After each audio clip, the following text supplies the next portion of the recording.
এই চিনে রাখুন এই মহিলাকে, তিনি হচ্ছেন লালমনিরহাটের ম্যাজিস্ট্রেট ছিলেন, এখন আর নেই।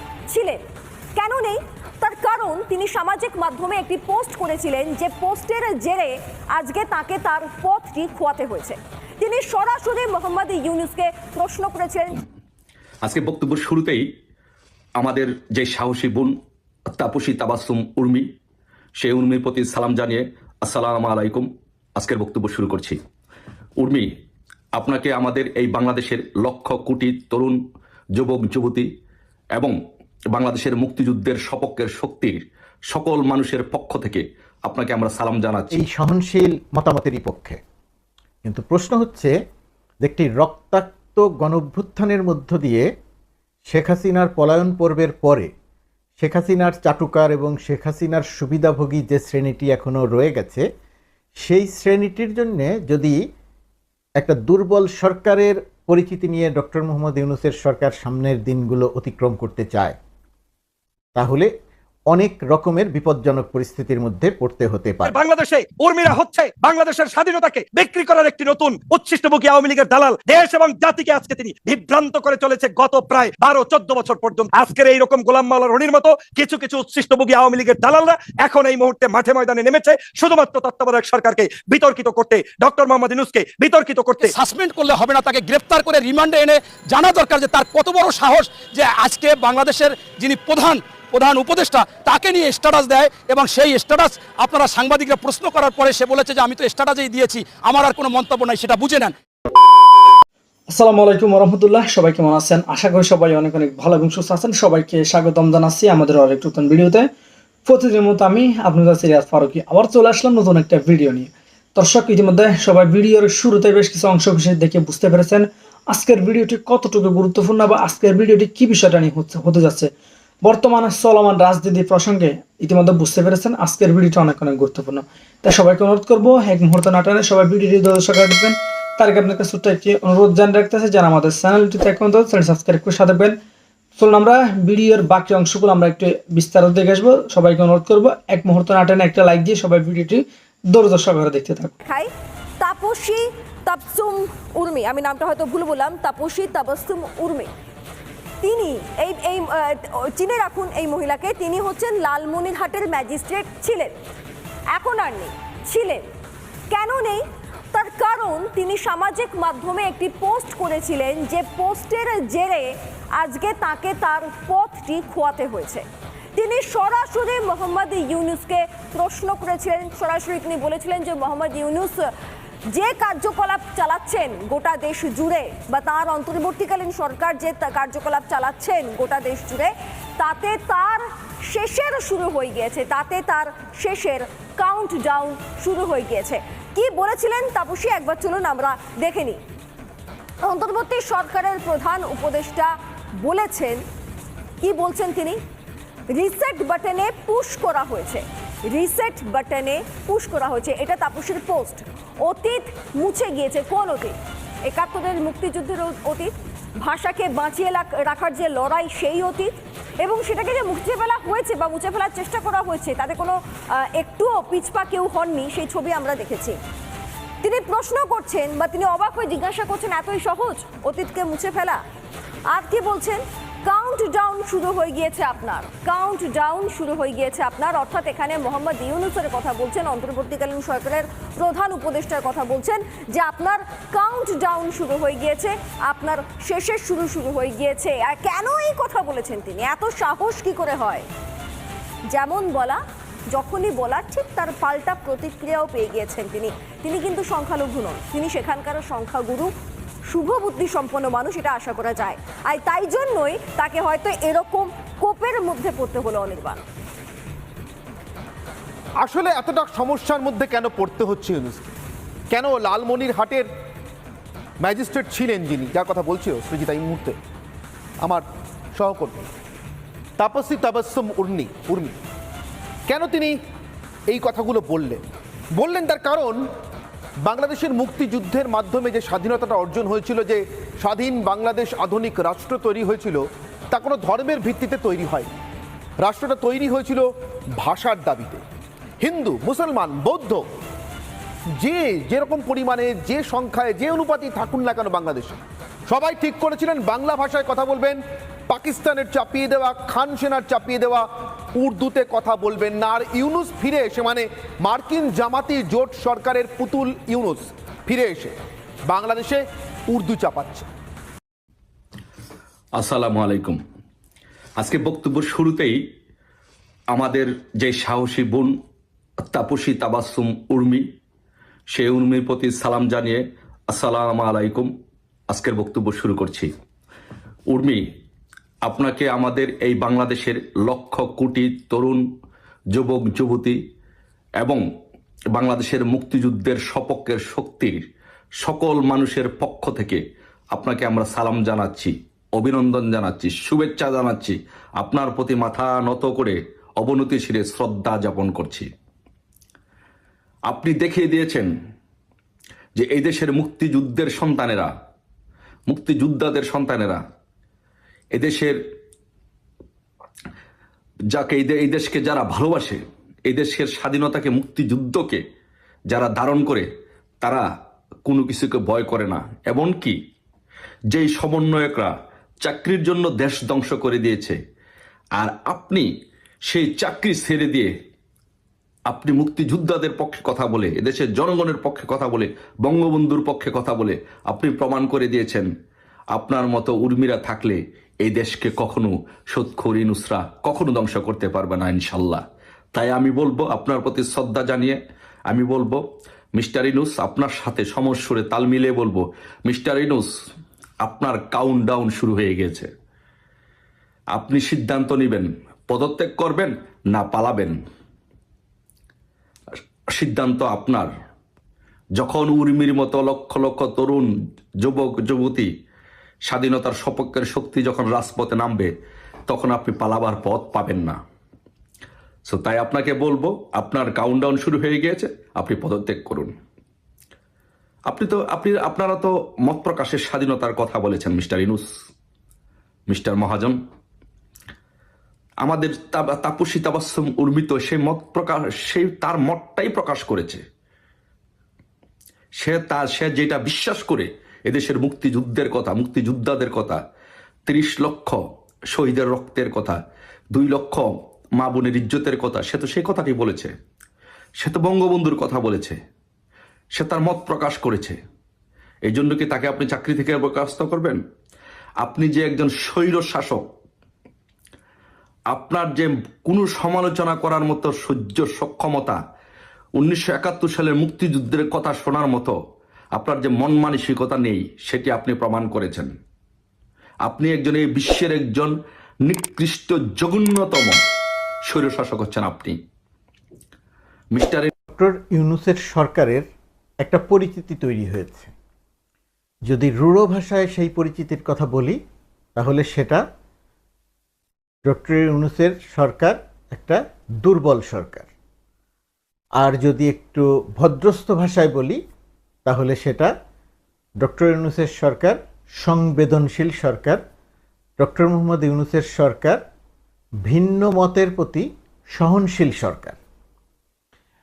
এবং ব্যক্তিগতভাবে আমিও এই সহনশীল মতামতেরই পক্ষে। কিন্তু প্রশ্ন হচ্ছে যে একটি রক্তাক্ত গণঅভ্যুত্থানের মধ্য দিয়ে শেখ হাসিনার পলায়ন পর্বের পরে শেখ হাসিনার চাটুকার এবং শেখ হাসিনার সুবিধাভোগী যে শ্রেণীটি এখনও রয়ে গেছে, সেই শ্রেণীটির জন্যে যদি একটা দুর্বল সরকারের পরিচিতি নিয়ে ডক্টর মোহাম্মদ ইউনুসের সরকার সামনের দিনগুলো অতিক্রম করতে চায়, তাহলে অনেক রকমের বিপজ্জনক পরিস্থিতির মধ্যে পড়তে হতে পারে। যেহেতু একটি রক্তাক্ত গণঅভ্যুত্থান সংগঠিত হয়েছে, সেই কারণে রক্ত যারা ঝরিয়েছে, মানুষ যারা হত্যা করেছে, এই হত্যার পক্ষে যারা সমর্থন করেছে, তাদের বিরুদ্ধে এই সরকারের আচরণে কঠোরতার কোনো বিকল্প নেই। এটা ডক্টর ইউনূসের সরকারের সঙ্গে যারা আছেন তারা যদি এটা বুঝতে না পারেন, অথবা বুঝতে যদি সময় নেন, তাহলে বাংলাদেশের জন্য একটা বড় বিপদ বা একটা বিপর্যয়কর পরিস্থিতির মানে উদ্ভব হবার একটা সম্ভাবনা আছে। আমার এই কথা দিয়ে শেখ হাসিনার চাটুকাররা এটা ভাববেন না যে আমি এ কথা বলছি যে শেখ হাসিনা আবার চলে আসবে। বাংলাদেশের দরজা শেখ হাসিনার জন্য বন্ধ। শেখ হাসিনা আর বাংলাদেশে কোনোদিন আসবে না। আর বাংলাদেশে যদি শেখ হাসিনা কোনোদিন আসে তাহলে তার কমপক্ষে 100 বছরের জেল হবে, মৃত্যুদণ্ডও হতে পারে, কারণ সে 700 থেকে 800 মানুষকে বা 700 থেকে 1500 মানুষকে হত্যা করে পালিয়েছে। এই কথাগুলো এখন বলছি কেন? কথাগুলো এখন বলছি যে শেখ হাসিনা দেশটাকে কিভাবে নষ্ট করে দিয়ে গেছে তার একটা উদাহরণ হচ্ছে ওই যে নির্বাহী ম্যাজিস্ট্রেট উর্মি। এই উর্মিদের সংখ্যা প্রশাসনে অনেক। ডক্টর ইউনূসের সরকার যেহেতু সহনশীল এবং ভিন্ন মতের প্রতি সহনশীল সরকার, সংবেদনশীল সরকার, সেই কারণে প্রশাসন থেকে এই দলীয় চাটুকারদের, শেখ হাসিনার ভক্তকুল এবং তোষামতকারীদের যেভাবে প্রশাসন থেকে সরানো দরকার ছিল, ডক্টর ইউনূসের সংবেদনশীল এবং ভিন্ন মতের প্রতি সহনশীল সরকার সেই কাজটি করতে পারছে না।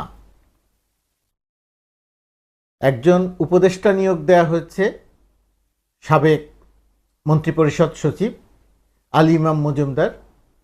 তিনি কি করছেন, কিভাবে করছেন, ডিসি নিয়োগকে কেন্দ্র করে যে কেলেঙ্কারির জন্ম দিয়েছেন, তাতে তার যে কর্মদক্ষতা সেটা নিয়ে খুব বড় রকমের প্রশ্ন তৈরি হওয়ার সুযোগ আছে। এটা ডক্টর মোহাম্মদ ইউনূসের সরকারকে বিবেচনা করতে হবে যে কেন তিনি প্রশাসনকে পরিপূর্ণভাবে, মানে একবারে 2 মাসের মধ্যে সব করে ফেলবেন আমি সেটা বলছি না, কিন্তু সেই করার পথে পরিপূর্ণভাবে এক ধরনের অভিযান পরিচালনা করবেন যারা এই উর্মিদের মতো যারা চাটুকার, উর্মিদের মতো যারা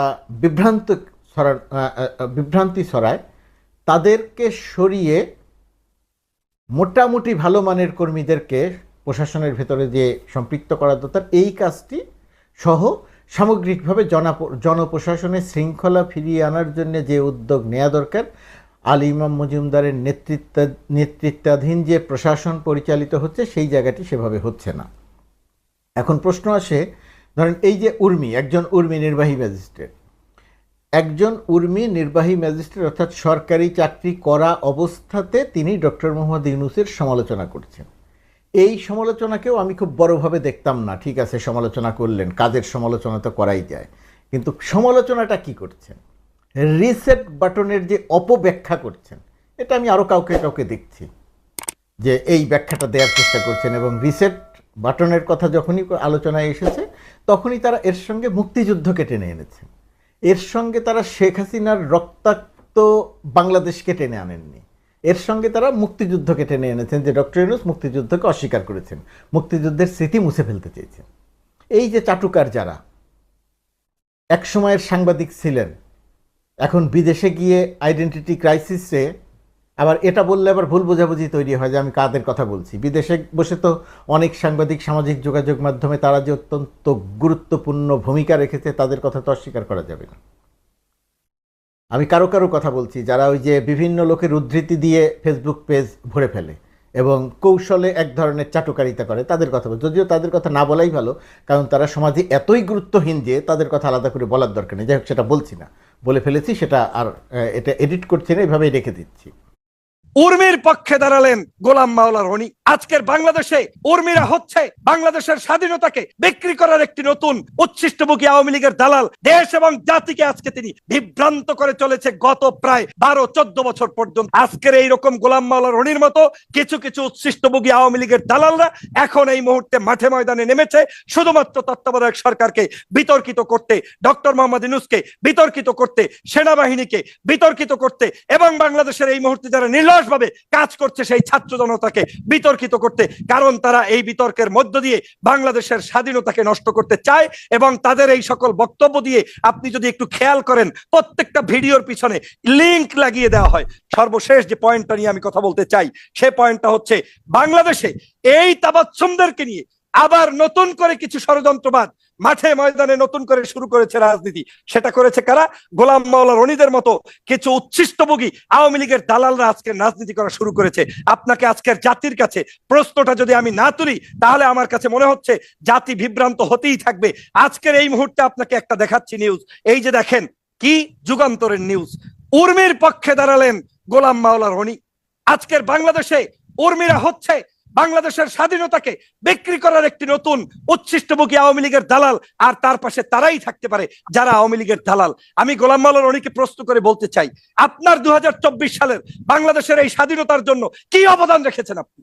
আপনি রাজনীতিতে ইনিয়ে বিনিয়ে পেঁচিয়ে ডানে বামে উপরে নিচে, সকালে জামাত বিকেলে বিএনপি রাতে আওয়ামী লীগ, এভাবে করে করে পেঁচিয়ে পেঁচিয়ে বক্তব্য দিয়ে দেশ এবং জাতিকে আজকে তিনি বিভ্রান্ত করে চলেছে গত প্রায় 12-14 বছর পর্যন্ত। আপনি সাগর ভাই, আজকের আমি কি কারণে বলেছি গোলাম মাওলা রনিকে আমার ফেসবুক পোস্টে, শেখ হাসিনার সি টিম এ টিম দেখেছেন ডাইরেক্ট সরাসরি যারা আন্দোলন করেছে, বি টিম দেখেছেন শেখ হাসিনার পরে খোলস পাল্টিয়ে আবার যারা শেখ হাসিনাকে সাহায্য করছে, আর সি টিম দেখতে এখন অপেক্ষা করবেন। সেই সি টিম হচ্ছে গোলাম মাওলা রনি, যাদের বাংলাদেশে স্বাধীনতা রক্ষায় অবদান নাই, যাদের বাংলাদেশে 24-এর আন্দোলনে অবদান নাই, যাদের বাংলাদেশে এই দেশের স্বাধীনতা সংগ্রামে 24-এ যে সকল মানুষ মৃত্যুবরণ করেছে তার পক্ষে একটা স্টেটমেন্ট নাই।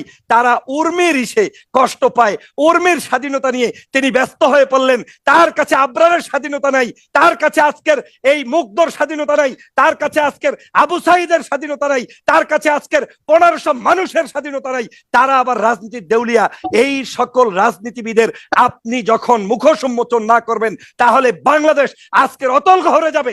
বাংলাদেশের একটি জিনিস সাগর ভাই আপনার মাধ্যমে সাবধান করে দিয়ে যেতে চাই, আমাদের আবেগপ্রবণ জাতি রয়েছে, আমাদের দর্শক শ্রোতা যারা আমাদেরকে ভালোবাসে, তাদের মধ্যে অনেকেই অন্ধভক্তত্ব করার কারণে অন্ধভক্ত হতে গিয়ে বিভিন্ন সময় মিথ্যা তথ্যের উপরে ভিত্তি করে তাদেরকে চলতে হয়। তাদের কাছে এমন এমন কিছু উপস্থাপন করে শুধুমাত্র ভিউ ব্যবসার জন্য। কেন? আপনাকে একটু বললেই মনে মনে আপনি খুশি হবেন, 3 দিন পরে ও নিজে শেখ হাসিনার বিটিম সিটিম হয়ে আপনার কাছে কাজ করবে, সেটা আপনার জানাও নাই। তখন আপনি না পারেন সইতে, না পারেন কইতে। আজকের এইরকম গোলাম মাওলা রনির মতো কিছু কিছু উচ্ছিষ্টভোগী আওয়ামী লীগের দালালরা এখন এই মুহূর্তে মাঠে ময়দানে নেমেছে শুধুমাত্র তত্ত্বাবধায়ক সরকারকে বিতর্কিত করতে, ডক্টর মোহাম্মদ ইউনূসকে বিতর্কিত করতে, সেনাবাহিনীকে বিতর্কিত করতে, এবং বাংলাদেশের এই মুহূর্তে যারা নির্লসভাবে কাজ করছে সেই ছাত্র জনতাকে বিতর্কিত করতে। কারণ তারা এই বিতর্কের মধ্য দিয়ে বাংলাদেশের স্বাধীনতাকে নষ্ট করতে চায়। এবং তাদের এই সকল বক্তব্য দিয়ে আপনি যদি একটু খেয়াল করেন, প্রত্যেকটা ভিডিওর পিছনে লিংক লাগিয়ে দেওয়া হয়। মাটির তলে শব্দ পাওয়া যাচ্ছে যে কোনো মুহূর্তে আওয়ামী লীগ আসবে, শেখ হাসিনা আসবে। মাটির তলে আপনার কি বলে, আমাদের এই ডক্টর মোহাম্মদ ইউনূস সরকারকে প্রশ্নবিদ্ধ করছে যে ইউনূস সরকার তাহলে কতটুকু স্বাধীনতা দেয়। আপনার বিবেকের কাছে প্রশ্ন তোলেন, যারা এই গল্পগুলো শুনান, যারা এই কথাগুলো শুনান, তারা গত 16 বছর কোথায় ছিলেন? 16 বছর বাংলাদেশে শেখ হাসিনা অপরাজনীতি করেছে। টফি বিশ্ব কাঁপানো অফার, নারী টি20 বিশ্বকাপের প্যাক কিনে খেলা দেখুন। তাকে সাসপেন্ড করলে হবে না, তাকে গ্রেফতার করে রিমান্ডে এনে জানা দরকার যে তার কত বড় সাহস যে আজকে বাংলাদেশের যিনি প্রধান উপদেষ্টা তাকে নিয়ে স্ট্যাটাস দেয়। এবং সেই স্ট্যাটাস আপনারা সাংবাদিকরা প্রশ্ন করার পরে সে বলেছে যে আমি তো স্ট্যাটাসেই দিয়েছি, আমার আর কোনো মন্তব্য নাই। সেটা বুঝে নেন সেই স্ট্যাটাসটা কী ছিল।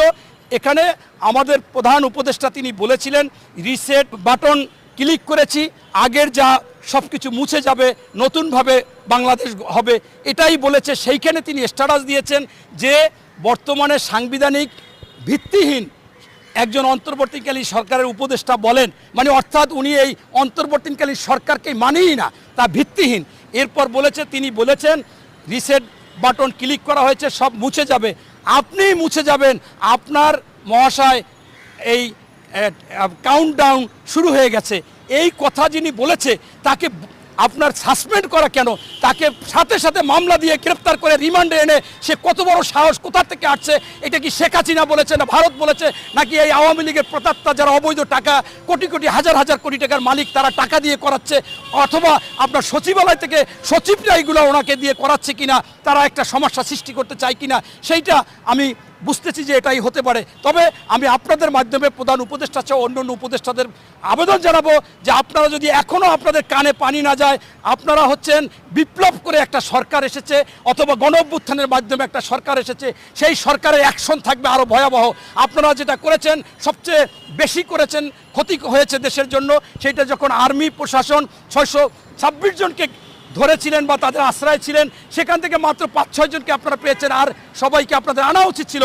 না আনার জন্য এরা সাহস বেড়ে গেছে। সেই 626 জনকে যদি আজকে গ্রেপ্তার করে আইনের রীতি আনতেন, এরপরে সারা বাংলাদেশে এমপি, মন্ত্রী, উপজেলা চেয়ারম্যান, মেয়র তারা অবৈধ পয়সা অর্জন করে বিদেশে পাচার করছে, তাদেরকে আইনের আওতায় আনতেছেন না।